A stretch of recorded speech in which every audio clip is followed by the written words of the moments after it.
భర్త మూర్ఖుడు కావచ్చు, కానీ కుటుంబం విలువైంది కాబట్టి నువ్వేం చేయాలి? సర్లే నా భర్త కదా ఒక మాట అంటే ఏమైంది, తగ్గించుకున్నావు అనుకో, కుటుంబం కట్టుబడుతుంది.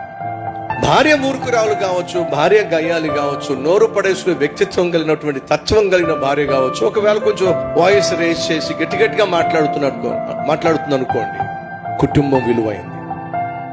నీ బిడ్డలు చూస్తున్నారు, వాళ్ళ ముందు కొట్టుకు చస్తే రేపొద్దున్న వాళ్ళు నిన్ను చూసి పాడైపోతారు.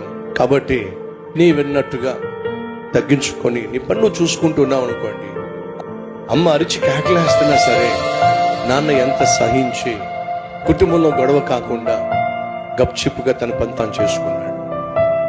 నా భార్య అరిచి కేకలేసిన, నా భర్త అరిచి కేకలేసిన అమ్మ ఎలా తగ్గించుకుంటుందో, ఎలా సహించి కాపురాన్ని కాపాడుకుంటూ కట్టుకుంటూ వచ్చిందో అలాగే కట్టుకోవాలి.